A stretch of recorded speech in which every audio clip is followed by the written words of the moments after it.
Good afternoon.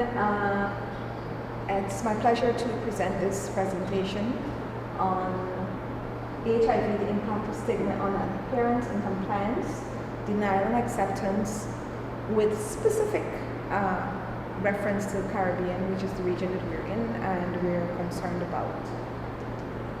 The objectives of the symposium have informed the way I've chosen to organize and present the information in this presentation. And those objectives, just to recap, are to bring together and inform policymakers and stakeholders from Suriname about mental health in Suriname and the Caribbean, and to provide information about the role that psychology plays in chronic diseases, and to give policymakers more tools to develop strategic strategies concerning chronic diseases.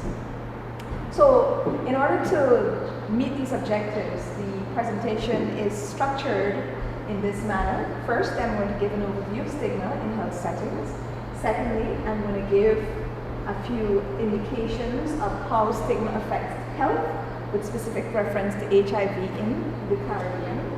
And then I'm going to try to suggest ways in which we can undermine the effects of health-related stigma based on what I've been seeing with work I've been doing with PANCAP and other agencies in the region over the last 18 months.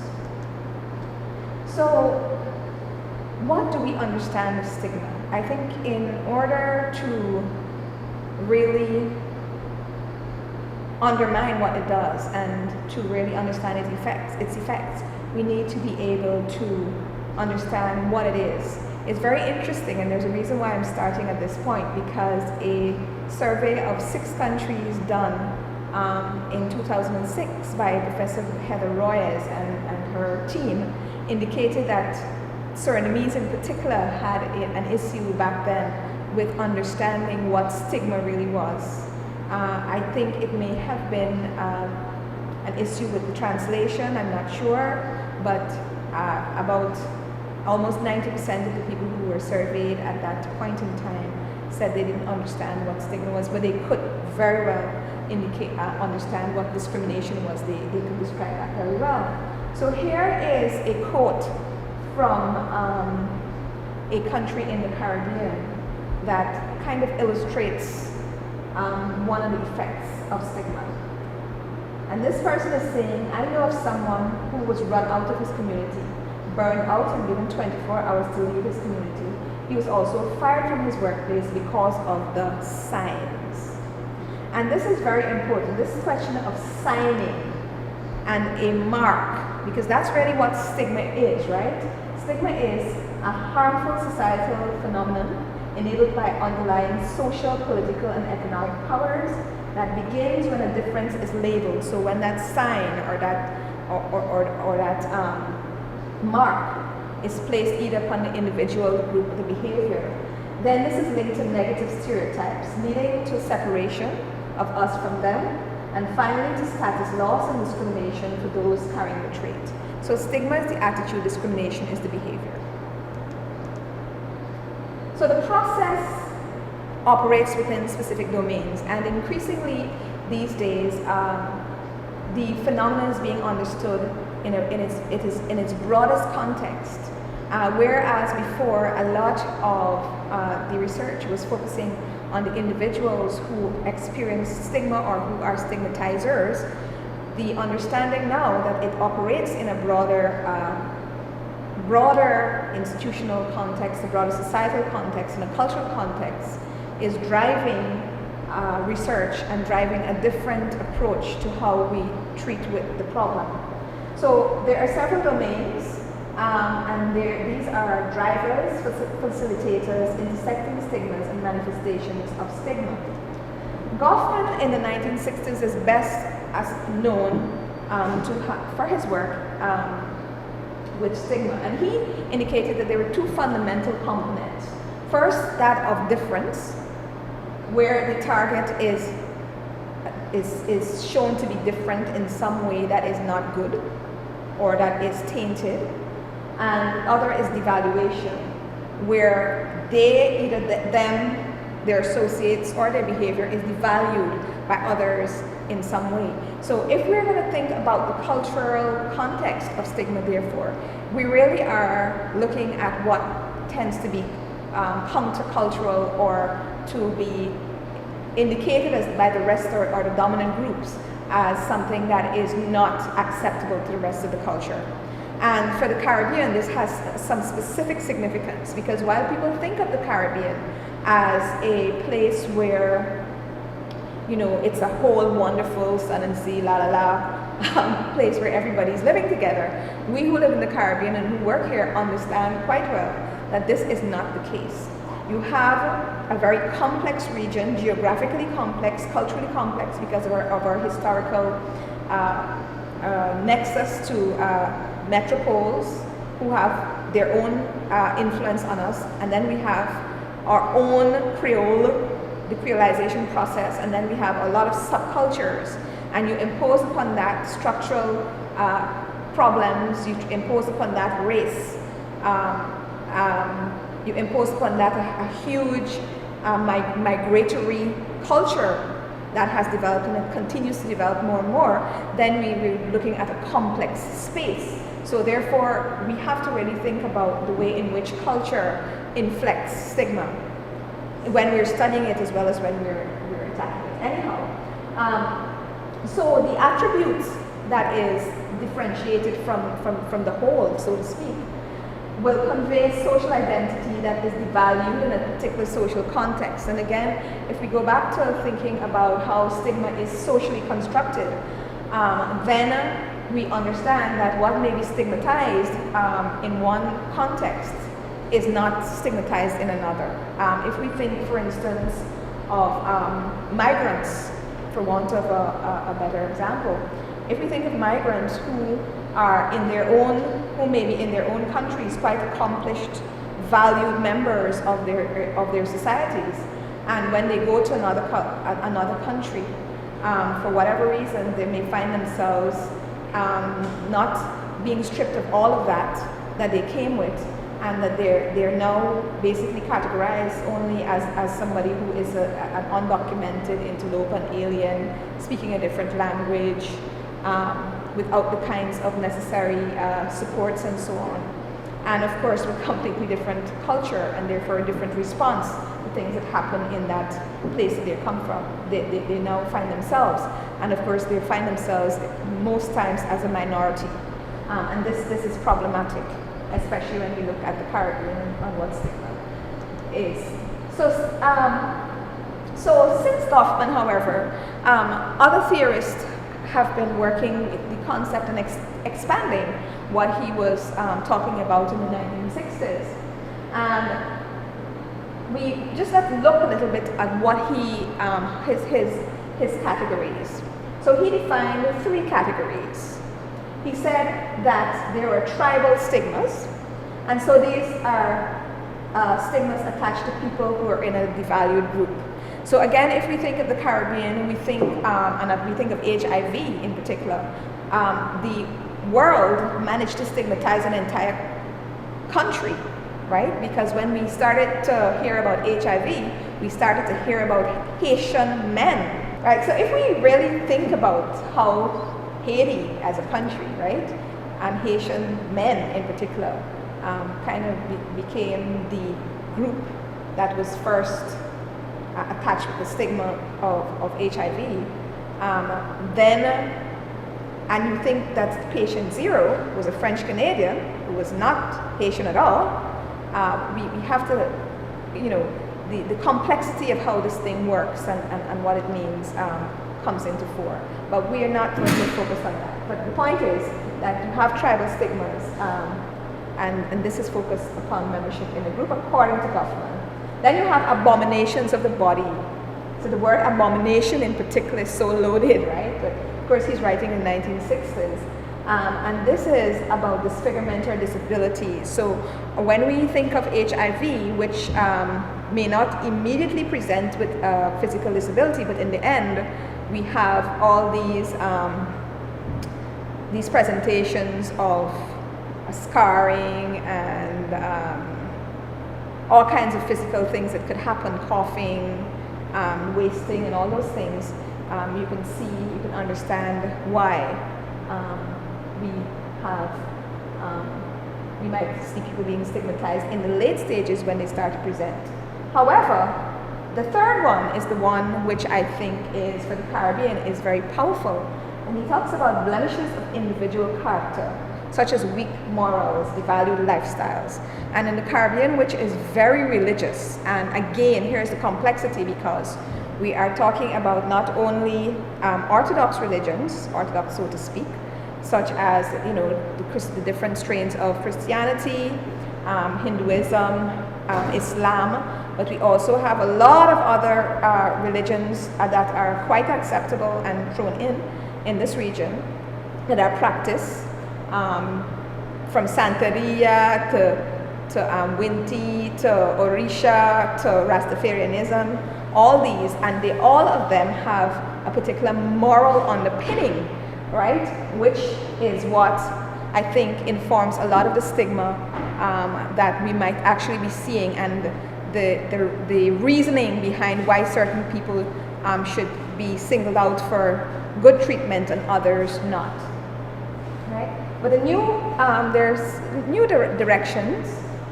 For example, Scrambler and Hopkins and Dyker and Pullman and Jones, and they focus on how stigma is expressed and what are the features, the influencing features of stigma. So they extend the Goffman, and here we have a schema of types of stigma according to Boss and Pryor and company, right? So there is public stigma, which comprises cognitive elements such as stereotypes, affective elements such as prejudice, and behavioral elements such as discrimination, and components that reflect the perspective of the perceiver, right? So the person who thinks they're being stigmatized. This is close to what other theorists call enacted stigma. Then we have self-stigma. This is one that we're concerned about, because the self-stigma is really what might be, in fact, in this region and many other parts of the world as well, influencing people's behavior or their ability to adhere to the regimens and to comply with what the instructions are for those, comply with a regimen, and also to be able to really come up with all the tools, for want of a better word, to deal with the disease, to cope with the disease, to cope with the disease. So self-stigma is the social and psychological impact of possessing a stigma. So this is like felt stigma or perceived stigma, or anticipated stigma, or internalized stigma, very close to those concepts, where the person who is stigmatized really internalizes the negative ideas or cognitions of the wider society, and basically that inhibits their proactive behavior and agency. Then you have stigma by association. This is an interesting one, because I recently saw a survey that was done in one of the Antillean islands, and in this year, actually, the results came out this year. And it is very interesting that in this day and age, in 2014, you still have people who are working in medical facilities. About 6% of them said that people, in fact, look at them funny, treat them badly, and think that they must either have HIV themselves or know somebody close who has HIV in order for them to go the extra mile and to treat HIV patients with the kind of extra respect and dignity that they do. So this is stigma by association. And of course, if you have a friend and the friend is HIV positive and everybody in the whole country knows, and you are still hanging out with a friend, and people may think that you have it as well, or that you are condoning the particular behaviors, or all kinds of things. So this is one of the reasons why we see that very critical element of social and familial support, which helps most people who are ill with HIV to overcome. That is undermined because the association with the person, the disease, and the behaviors are so powerful in this particular disease. And then, of course, you have institutionalized stigma, which is seen in the literature, especially in Haitian writing about this, as structural violence. And this is a legitimization and perpetuation of a stigmatized status by society's institutions and ideological systems. And this institutionalized stigma really emphasizes the role of power, structure, and dominance. So if you think about, again, minorities or gender, for instance, women in these societies, many of which are still patriarchal, then you understand that if you are a woman who is a migrant, who is not speaking the language, who has no social support, then you are in a situation, and you're HIV positive, then you're in a really, really terrible situation. And this, of course, we know is called layered stigma, right? Where you have different types of stigmatized conditions kind of being layered in the same person, in the same context. So another one of those might be that you're homosexual, or you're gay, or LGBT, and you are poor. So that part of being a minority, then you're poor, and then you may be, for instance, from a different country, right, or an undocumented, what they call alien in some countries. And so that's really a problem, because you're cut off from all kinds of support, and you yourself are feeling the effects of all of that, the combinations of all of those, which really can kind of undermine agency. So the key features of stigma, right, are concealability, disruptiveness, aesthetic qualities, peril, and origin. We have to feel like this thing is a danger to all of us, and that's one of the reasons why we tend to distance ourselves from people who have whatever the stigmatized condition or behavior is, because this is a contaminant. This can contaminate me, harm me, right, or my family, or we might consider a wider institutional or social or cultural attack, right, as in the case of some religions with the LGBT groups, right? And of course the origin of the behavior is this thing originating because of your fault, somebody else's fault. Is it a moral weakness? Is it something, an act of God? Is it a disease that nobody could control, and so everybody's getting it? Is it specialized to a particular group? So all of these are elements that we have to consider when we think. And HIV, unfortunately, for many of the people that contract it, has all of these elements. So it's really, that's what makes it so hard for us to kind of deal with the problem. So fear, of course, the reason why I zeroed in on peril is because I think the fear is, for most of the work that we've seen on stigma, fear is one of the biggest drivers of stigma. And here we have Boss and Company's cognitive emotional model of HIV-related stigmatization, which they have extended from Weiner's model. And here they're saying that fear is promoted by high levels of perceived contagiousness and perceived seriousness. Then you have anger, promoted by attributions of personal responsibility and associations between the condition and norm-violating behavior. So were you a sex worker? Were you, did you get this while you were in prison? Were you somebody who was raped by somebody who was HIV positive and then were you a married woman in a union who got HIV while your husband you were home and being a good girl, as against somebody who was supposedly taken, as the Caribbean people like to say, enough man, right? And this could be both male and female in the present context. So These are the kinds of distinctions we make. And then depending on, how the association we make, we feel either pity or compassion.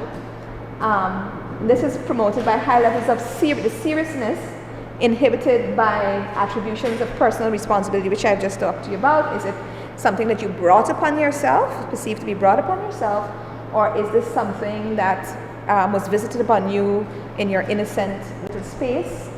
And are there associations with norm-violating behavior? So for this highly moralistic, judgmental place that we live in called the Caribbean, the question of norm-violating behavior becomes really, really powerful for us in terms of understanding stigma and why certain groups are more stigmatized than others in this region. So stigma in the Caribbean, what are we seeing? This person from one of the Caribbean countries that was surveyed in 2008 says, my mother's attitude changed. She stopped talking to me and gave me my own plate and spoon and glass. My family really believed that they could get HIV like that. I was so stressed out. But this has been the reality for many people with HIV in the region. And the hardest thing for them is really that their own family, their close friends, their loved ones basically isolate and reject them and ostracize them in many regards. Black and Miles have said, among other theorists, that few modern illnesses have been as extensively stigmatized as HIV, and it's for many of those reasons that we have kind of skimmed over very quickly in this presentation in the section before. So here's some data from the Caribbean, how people in the Caribbean reacted when they found out they were HIV positive. And as you see, the greatest number of them were other. Well, that other is very interesting because when you go back to disaggregate the data, that's 51%. When you go back to the disaggregated data and you look at it, this other really is about suicide. They were suicidal. Some of them wanted revenge. They wanted to go and kill the person who they knew gave it to them or thought gave it to them. Some of them felt hopeless, and so on. And I think that it's really an important inflection in the data because I've not seen this thing about being vengeful and being suicidal, well, certainly not being vengeful in many other data sets that we've looked at across the world. So that's a very interesting thing because when you think about somebody who feels vengeful, right, and that person has an opportunity to go spread this disease, willfully spread the disease, right, because of their anger, their rage, and so on, and there's really nothing to catch them in between, right, before they're able to do that. And that's not to say there's nothing, but I'm saying that in the cases where there may be nothing to catch them, and then we have a problem, right? Because this is where you have concealment of the disease for different reasons. Many times people will conceal because they want to protect themselves from the stigma, but sometimes people conceal because they just want to carry on doing what they are doing because they're angry and vengeful and murderous. And this is something, even though we don't like to admit it, this is something that we've seen because they're disclosing this, and look how many of them, 51%. But this, of course, is early stage.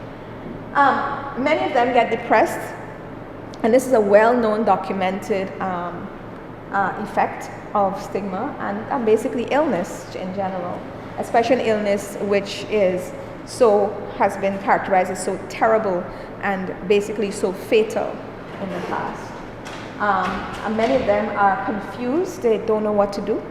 And so this is where we have an opportunity, if we have the institutional support in place, to really help them to come out of that confusion as a agentive coping person who accepts that they have a disease that they can live with, but there are some changes they have to make and some realizations that they have to face. So the nature of stigma and discrimination in the region, right? We talk a lot in the Caribbean. This is a big problem. Yap, yap, yap, yap, yap, right? And blah, blah, blah, blah, blah. So verbal nature of stigmatization. Now, when I was small, there was a thing that we used to say, sticks and stones can make my bones, but words can never hurt me. Well, words, in fact, do hurt. And especially for a person who is already down and out, then they really feel the effects of people gossiping about them, people judging them, people speaking their business about the place, people outing them in contexts where they don't want to be outed or where it's dangerous or which affects their livelihoods, their friendships, their relationships. And so this question here of the verbal stigmatization and the verbal aspects of stigmatization is very, very big. Then you have acts of exclusion. And this is what really drives people to really not adhere to medicines and their routines and so on, because they fear this fear of ostracism, isolation, exclusion is very, very big, especially among young people who may turn up to be HIV positive. Because you think about how young people are and that high need, especially in the Caribbean, where our societies are small, tight-knit, and kinship ties are very strong and powerful and extended, then when you exclude somebody from that, you're basically cutting them off from their roots, their branches, their lifeblood, their everything. And they will basically do everything, including undermine their own wellness, to keep that together as long as they can, right? And then you have this whole area of different treatment. So different treatment might be basically like what the young man in the quote that we had indicated earlier said, that they gave him his own plate, his spoon, put him out, and basically put him by themselves. People stop hugging you, people shaking your hand from a distance, or people stop inviting you over, or they're gossiping behind your back and all these kinds of things, right? So yeah, this is a really this is 2012, a survey, one of the earlier ones, because a lot of the data that I am quoting from, unfortunately, is quite dated, up to like 2009. So really, the Caribbean really needs to start to do a lot more extensive, detailed, and nuanced work on stigma, because a lot of the work that we have done and we're working with is over 5 years old, and it's not really set up to do the kinds of analyses that we really need to do to understand the disease. But in any case, I've been pulling data from everywhere to kind of just illustrate some of the points that I want to make. So, UNAIDS in 2012, again, kind of presented us with some disaggregated data on verbal and physical abuse. And as we can see, there are some countries who do this much more than others. Oh, sorry. So we have here the highest percentage of 77. Guyana, what do you know? Blue.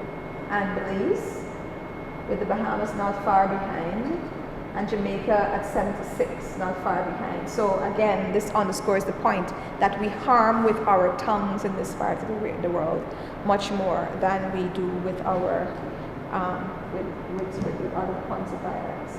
So here is a very quick overview of what some of the feelings, the effects on persons' psychological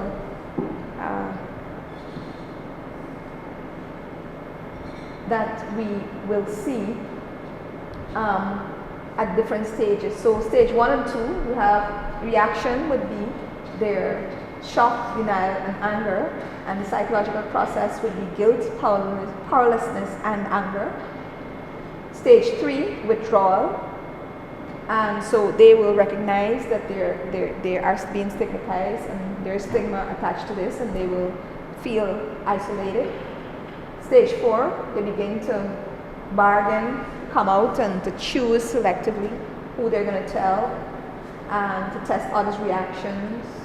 And so they have stress displacement and they exhibit a great need to be loved and understood and accepted. And they begin to start to look for a different, to reassemble their sense of identity by looking for other people who are similar to basically commune with and to share their feelings, their thoughts, their fears, and so on. And to develop a sense of trust. Then they tend to think that they have a special status, right? And this could be a negative or positive, right? So this could be somebody who says, well, okay, I now have this illness that means these things, but I can still live a productive life. Or I have this illness which means I'm going to die tomorrow, and so what's the point of doing anything? So it all depends on psychological makeup, social support, institutional support, and a whole set of other variables. And then acceptance. 5, integrated HIV status into self-identity. And they balance between altruism and the self, coming to terms with the condition. So they think that, okay, here is a way that I could use this to help other people.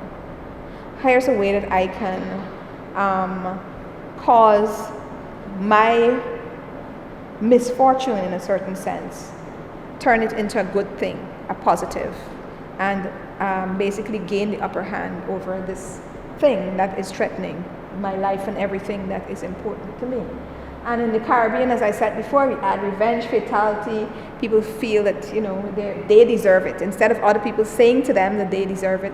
A lot of times, because, and I've seen this a lot in certain people who are HIV positive in certain faith communities, where they actually self-stigmatize and they feel as if they had brought it upon themselves. This is a sin that they committed, and therefore this is punishment for that sin, and they deserve it, and therefore they accept it as such, right? Of course, in the context of a religious script or philosophy, ideologies, depending on where you stand, this could either be an opportunity for redemption, and therefore you do something, you work with them on that plane to basically, you know, overcome this in a redemptive way, or they just basically sit and wait to go to hell or whatever, wherever. So it's all about how this plays in the context of the particular institution. And then, of course, shame. And a lot of times we see in the Caribbean, and I'm seeing in the literature now, a lot of people saying, well, you know what, I'm not talking about this thing. I have withheld this information because I don't want to harm the people who are close to me. I don't want them to be held responsibility. I have a responsibility to protect my parents, my partner, my friends, right?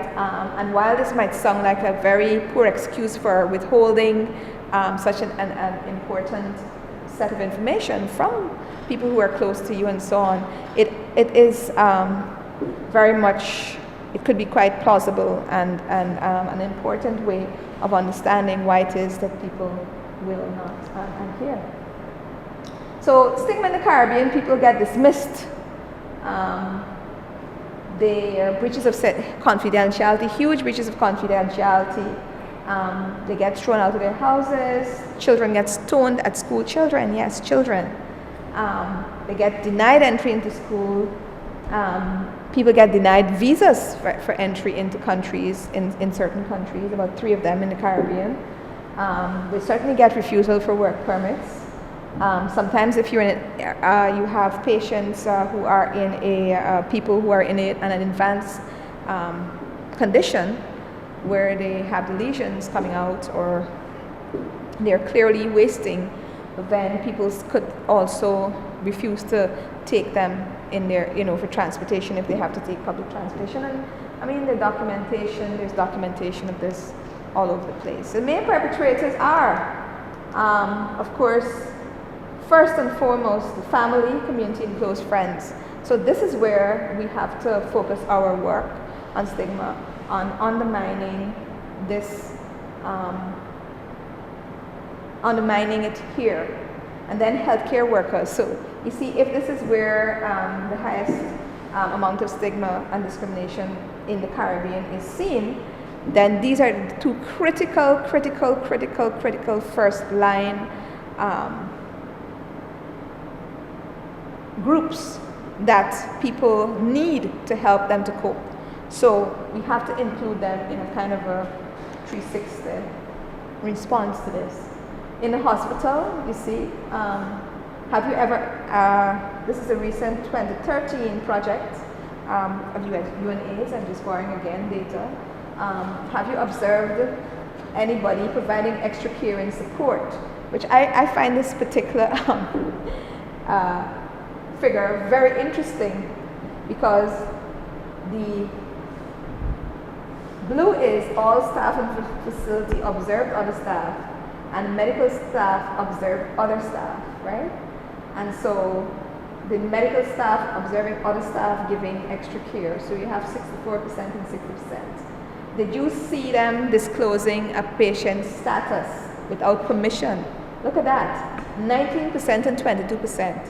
So people are still breaching confidentiality, and this is one of the reasons why people refuse to even get tested in certain parts, because I saw, again, I've not presented it, but a recent study that was done in 2014 by Futures Group in one of the Antillean countries, in which a high number, I think it was something like close to 70% of hospital staff said that they would not get, they would be afraid to get tested for HIV because of the confidentiality issues that are surrounding it. And this is their health professionals in their own hospital, right? So you still have people who are unwilling to care for HIV, 20-25%, and then you have another 20, just around 20 to 27% who are providing poor quality care.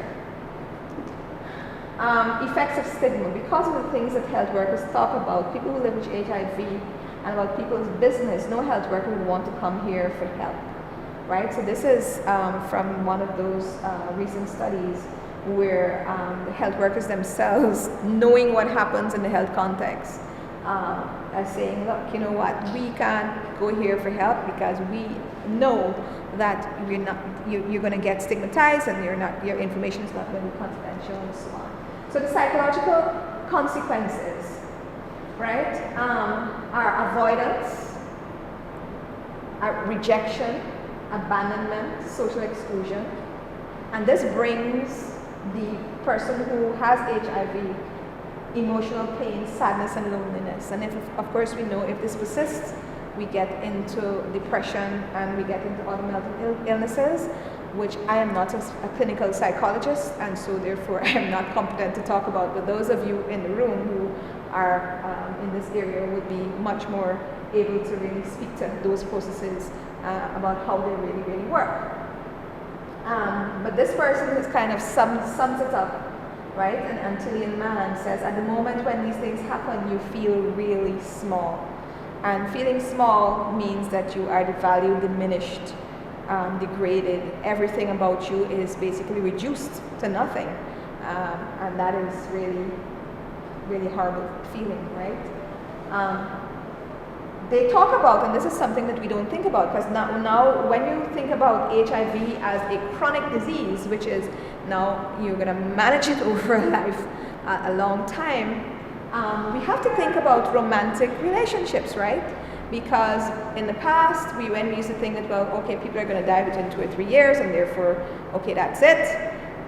We now have to think about these people are going to be around for a long time and really need to be able to live productive lives. And this includes having romantic relationships and having children and all these other things that the rest of the people who are not HIV positive do. And they talk about getting rejections from a potential romantic partner and exclusion from dating as particularly harmful, right? The person says, every time you hear that, nah, I'll call you, it's painful, it's a disappointment, because they know the person is not going to call them back, right? Very interestingly though, I did see some data from gay men in particular who have said that they just looked at the person and said, you know what, this person looks so good, they didn't look as if they were HIV positive, and so they were thinking past the fact that the person was HIV positive. But those are anecdotal. I only have 2 or 3 instances of those.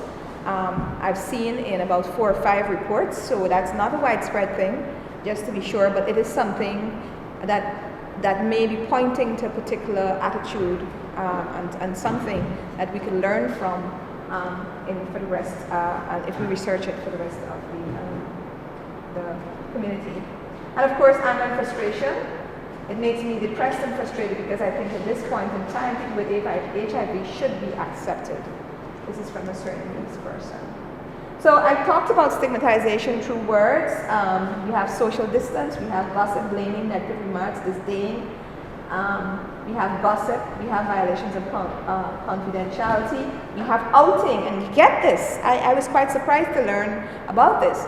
People have gone so far as there's an online community, this has been reported by some Antillean person, that there's a site that if someone knows someone else has HIV, they can put that person's name up on the site with a photograph. Now, that's a use of HIV, ICT in a particular way that I find particularly terrifying. Of course, they can put it up on their Facebook page. You can out them by sending around a text message, a Twitter message, anything.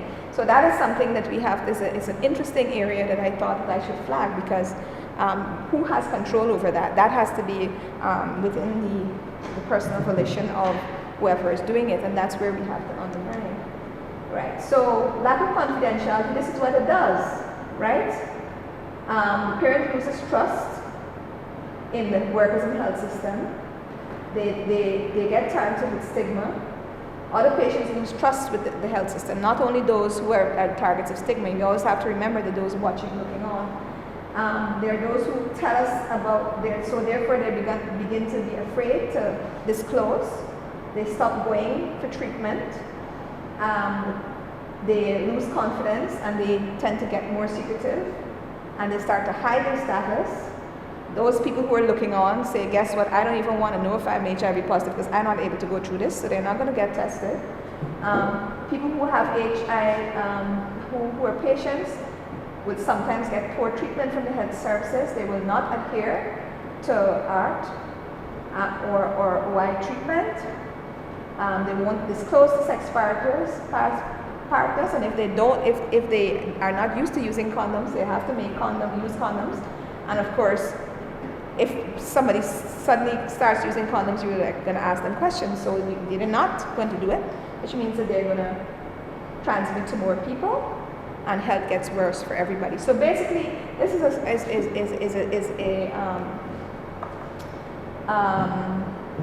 nice diagram that was taken from PEPFAR's handbook on what the undermining of confidentiality in health systems does to adherence and treatment and care and so on. And the nice diagrams as well from there.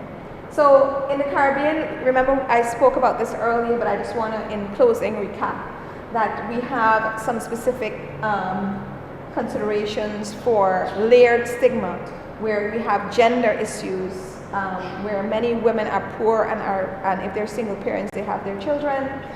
Those children also have issues. You have migrants, a highly migrant society, especially with migration from certain specific countries to other countries where language tends to be a barrier to accessing care. You have youth.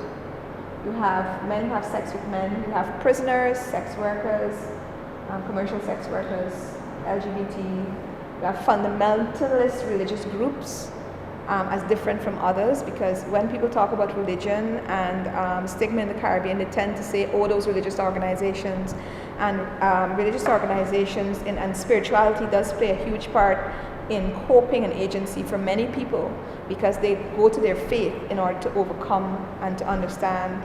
And they also go to the churches for support, especially with prayers and with care, with looking after people who are palliative care, with people who have died and so on. So this question of how religion figures is not a one-sided thing. We need to understand it a little bit more. So, effects of stigma, testing, fear of knowing status, avoidance of testing, avoidance of collecting results, deterioration of positive mental health, stress of not knowing status, the spread of disease, non-adherence, acceptance of status, denial and concealment of, because they have to conceal that they're taking medication, and so they will not be able to probably do it on time. Exposure, of course, to others with the disease, and the faster progression. Avoidance, concealment, lack of disclosure, and partial disclosure, lack of treatment, substandard treatment, status loss, which sometimes undermines their ability to make a living. Economic and social cost of concealment is also great, and also there's an economic cost of taking medication, because you have to go to the hospital or a clinic to get the medication. You have to take time off of work and all those things, so we have to think about that. And a lot of times people self-medicate, right? They'll self-medicate by using alcohol, drugs, more sex, all kinds of things they'll do to try to get past this feeling of hopelessness or whatever they feel, and to kind of drown out what they know they're facing, right? So in conclusion, what can be done? For individuals, families, and significant others, we need to really begin to think of, when we are giving people counseling, whether or not we are including stigma counseling in the regimen, because stigma is there, and while we want to ensure that we eradicate it, it's going to be a long haul, it's not going to be tomorrow. And I think one of the best ways of dealing with that is to understand that it's there, and that people may in fact encounter it, and so we train them how to see it, how to deal with it, and how to overcome it, rather than them just walking out there and it, hitting them in the head like that. We really have to, in the Caribbean, where you have small countries. I think I saw a study a couple of days ago from Suriname, one of the only ones, in which somebody indicated that there was like about 70-something% of the health workers in the hospital had relatives who were HIV positive. And that's, you understand, when you have 300 people Suriname may have 300,000 people, but you have other countries that have 12,000, 40,000, 5,000, where everybody knows everything about everybody. This question of confidentiality has got to be addressed in some way. In the end, what we strive for is a society in which, if people will get ill, they are valued, they are considered to be ill and not devalued because of the illness or the way in which they've gotten the illness, or those who they associate with, either by race, color, creed, or nationality for that matter. We strive for a Caribbean in which people who are ill are treated as people who are ill and as productive members of society. I thank you.